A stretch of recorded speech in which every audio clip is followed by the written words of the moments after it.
The fire inside the cave might not be the best idea because A, it melts all the snow and then drips onto your fire and then your fire goes out. And then the smoke would probably smoke you out. But fire as a light source, amazing. Look at that shot. Hey GQ, I'm Jimmy Chin and this is The Breakdown.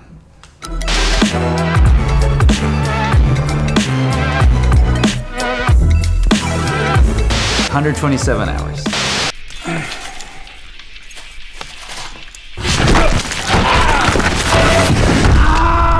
This is clearly a very critical moment and scene in the film as Aaron Ralston falls into the canyon. And I know Aaron was there consulting on this, so trying to make it as accurate depiction of what happened to him. I'm sure for Danny, the director, this, how do we establish what happens to him? Like, really give a sense to people, like, what actually happened, how he fell, what's going on.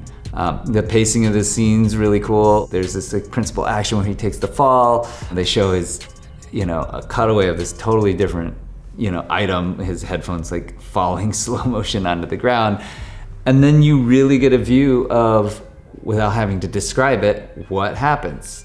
And that's hard to do, without someone actually saying it and really making it feel like, okay, this is real. I love the moments when he looks up in the sky. It's like this one scene is like paced. It's got a lot of different kind of really cool pacing in it. Then it's quiet. Really trying to get into the head of Aaron here, or at least in the real character of Aaron, but of what it must be like to kind of realize in this moment you're trapped and like taking in his environment, like he's assessing where he is, and those shots kind of get into the character's head, like, oh, where am I? This is basically establishing I'm trapped in this place. They have a lot of different camera angles. Like there's a top-down shot that's like really cool and establishes like he's in this narrow passageway. There's some shots just like real close up on his arm to really show how it's wedged in there. And then it shows this point of view, as he looks up to the sky. All of that is storyboarded out to really establish like what happens here. And I think they do a really wonderful job here. The Revenant.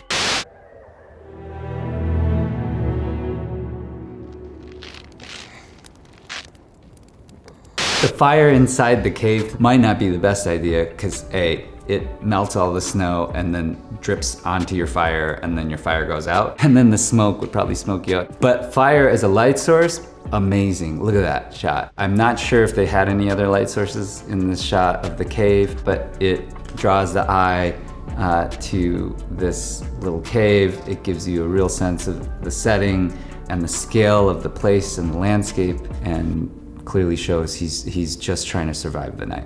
Oftentimes, the best ways to survive are not necessarily the greatest for cinematographers. I deal with that a lot, where you're like, oh, we're on the side of a mountain and I'm shooting, and you're like, this shot would be absolutely mind-blowing if they were a little further out on that ridge and profiled against the sky, and that's not usually something I can suggest because you're in the middle of a climb. The best shots are shots that you wouldn't normally see just standing at eye level. Like that's what we all see all the time. And so with a camera, you can kind of, you're really looking for a shot that brings the audience into the moment.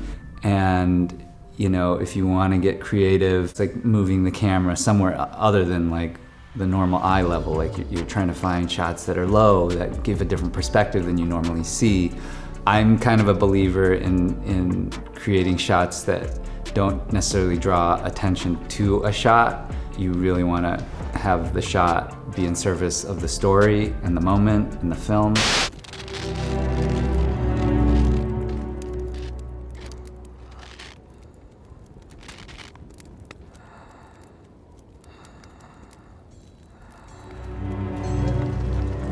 Using, what I think is a great technique, which is getting in really tight, feeling really intimate with Leo, in that moment, but then also doing these huge, big, expansive shots to give you a sense of scale and the environment he's in. Just overall stunning. Shooting in these kinds of environments where it's very, very cold, extremely tough on crews, you know, because you're not just dealing with, you know, managing, you know, the personnel and the crew and their safety and equipment, you know, in this kind of environment is really hard to manage. Oftentimes, you know, you have to keep the batteries warm because they completely deplete when they get really cold. So you're constantly carrying batteries either on yourself, like in your pockets. Sometimes we'll tape hand warmers around the batteries to try to keep them warm. There's just a lot of considerations in terms of how to prep your cameras, how to prep your crew. I know from what I've heard and read, you know, that this was an extremely difficult shoot. I did run into the director in Naratu at one point, and he told me that he watched Meru and showed Meru to his crew, referencing Meru, that this is really hard filming conditions, maybe shaming them into thinking that their conditions weren't as hard, but that's what he told me. It's amazing how much of your life is spent either, especially in these cold environments, melting snow and ice for water, and like moving solar panels to follow the sun when there's sun, if there's sun. Battery power is like this constant issue out in the field when you're on remote expedition shoots. I don't think they had that problem on the Revenant though, because I think they had other resources and opportunities to charge their batteries. Into the wild. Is there anybody here? Guess not! Funny enough, I actually climbed Kilimanjaro with Emil Hirsch.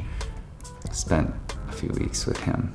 If this was storyboarded out for the DP, a lot of the conversation would also be, okay, how are we gonna get each of these shots? We're gonna block it out. But really what's most important to me is like the intention of this scene. This is the nuts and bolts of like what we need to establish. Experiencing the isolation with this character, being out there, he has kind of a moment of levity. In the scene, I feel like you're experiencing the landscape and being isolated in this huge place. You kind of move inward as the character moves inward, and then it finishes with him kind of like stepping out and then like being back in this amazing wilderness, and it's this shot of like absolute awe and beauty, and it just ties up that scene so perfectly. The beauty of shooting up north in Alaska in like the spring is that the days start to get really long, but the sun stays really low on the horizon, so you have like a lot of really good shooting hours and beautiful light for a good part of the day.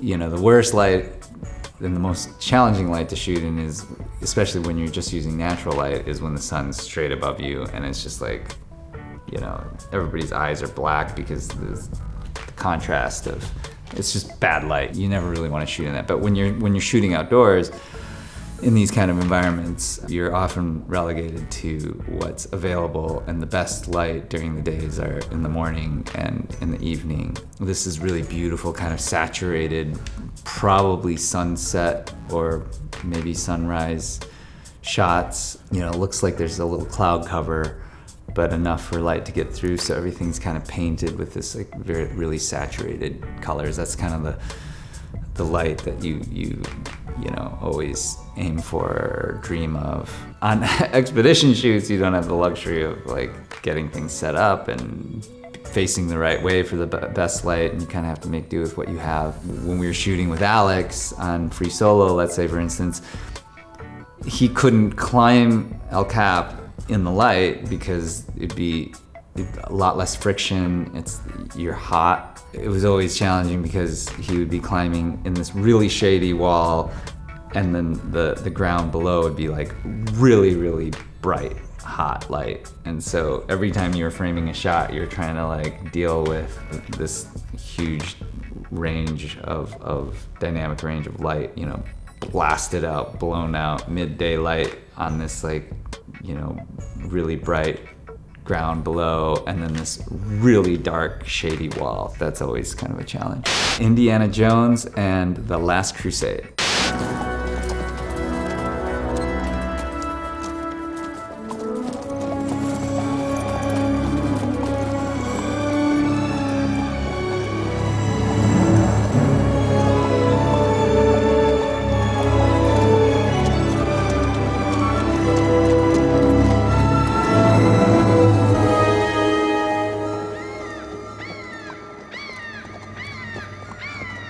I'm often thinking about angles and how to shoot something to tell the story. A bunch of the earlier shots in here, are shot from the ground, kind of looking up. And whenever you have like these shots looking up, you really make the characters, you give them a certain amount of weight, because like if you're shooting portraitures, it's the same thing. It's like shooting them straight on is one look, but when you dip below the eye line and you place someone up high, it's like visually putting them on a pedestal, right? So you can portray people a certain way just by the angle of how you shoot them. In this case, this shot from above that really establishes, that's kind of cool. There's some foreground elements. The people are framed perfectly. There's these kind of like leading lines that draw your eye into where these main protagonists are. And then you have like this perfectly lit monument. There is a lot of contrast. I think they wanted the light on the main monument that they see there. That can be really challenging, is figuring out like, okay, well, how are we gonna shoot this? What time of day are we gonna shoot this? This is the only time it's gonna get light, but it's gonna be extremely contrasty. And then oftentimes what happens is like, okay, you kind of establish like which things you're gonna prioritize as getting this light during the day. And then you kind of lean into whatever you're given. So, when they come through the canyon there, it's kind of shady. It is dramatic, as they come out of the shade into the light, and it's kind of like this moment when they come into the light figuratively and actually physically, discovering this spot. And then if I was looking at this through an expedition mindset, I start looking at the walls on either side of that monument, and they look like there's probably some pretty good climbing there too. Lord of the Rings: Return of the King.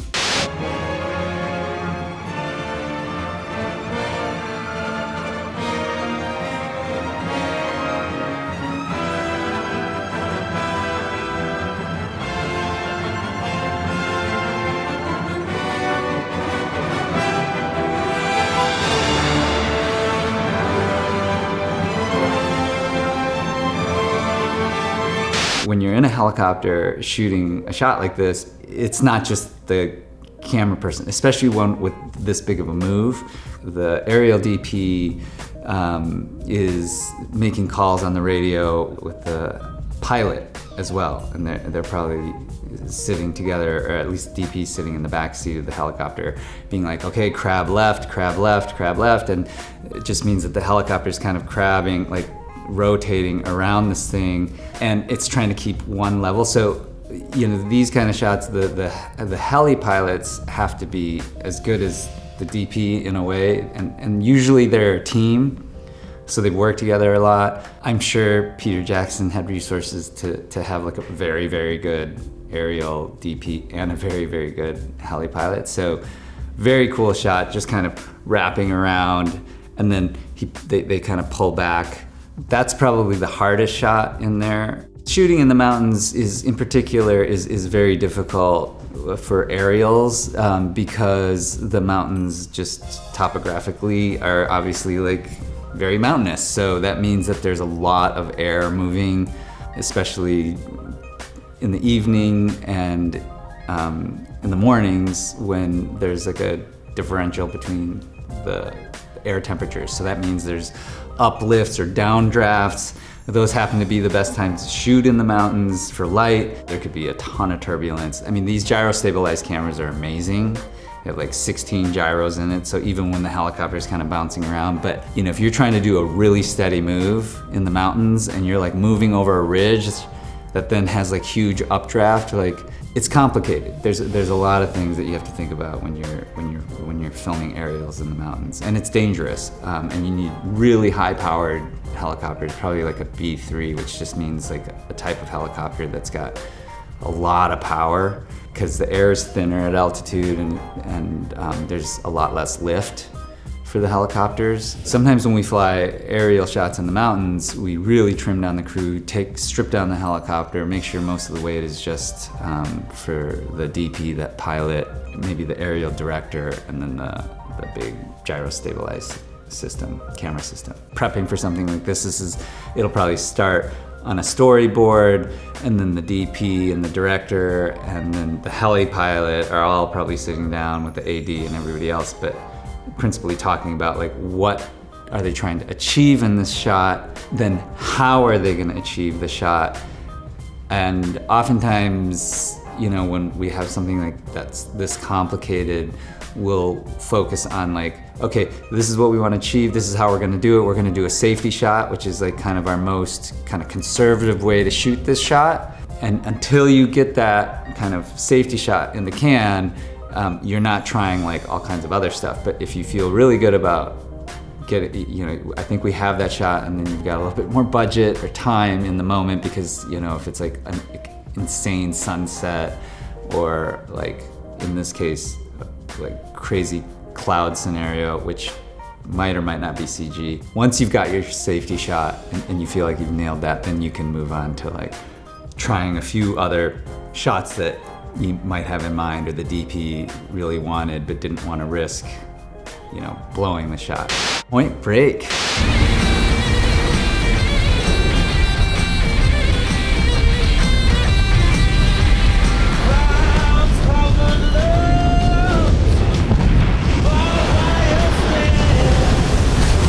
This is shot at Chopu, which is a very notoriously huge and gnarly wave. I remember hearing a few friends who were on this production as the surfers or running safety on this thing.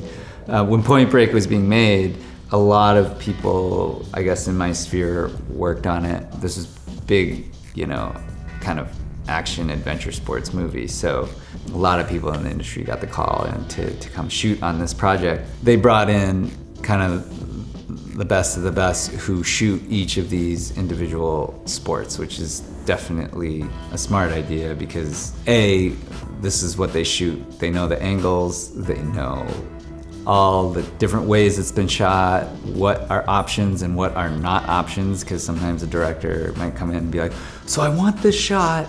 And as a DP, you really try to get that shot, but you know, there are limitations to places like this or activities like this in terms of how you can shoot. But you're always trying to push, you know, what's a new angle that's never been shot before, and what would it take to get that shot? And then you try to figure it out. When you bring in someone who does shoot this stuff, it serves multiple purposes, again, because they know all the angles. They've shot at Chopu a ton of times, a ton of seasons. They know when the right, you know, they're tracking the swells. They know when it's going to be huge. They know what seasons. There's all kinds of things that are tied into shooting, you know, at a place like this, because it has to be perfect conditions, which is challenging. You know, it's like you can't just make this thing happen and have the wave breaking as big as it is right there. You can keep it authentic, and hopefully they're also consulting on like, this is what they do, this is how they would be on the boat, this is what they would wear, this is how they would talk, this is, you know, these are the things that they should be talking about if they're on the boat. I'm sure they have all kinds of consultants, not just, you know, the DP talking about it, but the, you know, having someone who shoots this sport, this lifestyle, this place has huge advantages. Lawrence of Arabia.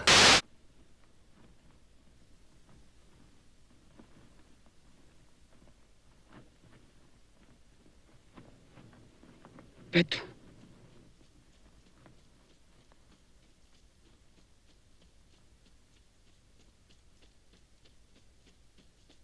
it's incredible to see, you know, how much space you're given in this shot. It's quiet.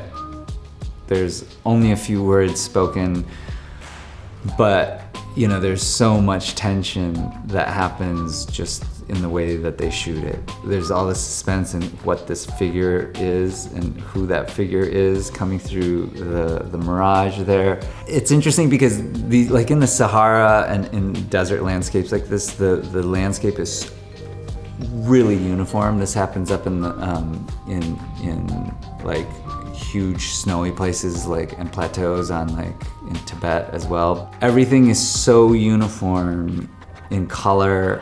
You know, it's sky and sand or sky and snow. So when there's anything that breaks that up, your eye is drawn to it. And in this case, you have this like perfectly framed figure all clad in black, breaking up this like very desolate landscape. And so, you know, your eye is immediately drawn to this thing and you can't tell what it is. The character can't tell what it is, but it's coming towards you and it seems like imminent danger. Shooting in the desert has its challenges too. You know, one of the things that has gotten me and happens, I'm sure, on productions, instead of dealing with rain and moisture and like lenses fogging up, you're dealing with this really fine dust particles that get into all the mechanics of these lenses, and they somehow infiltrate everything. Managing sand is one issue, and you get these sandstorms. Like in the Sahara, the Harmattan winds come in and it's just, you can't really see, and it blows this ultra fine dust sand and it penetrates everything. Like zippers break because you can't even, so there's challenges there. And then the heat can be debilitating as well. The beach.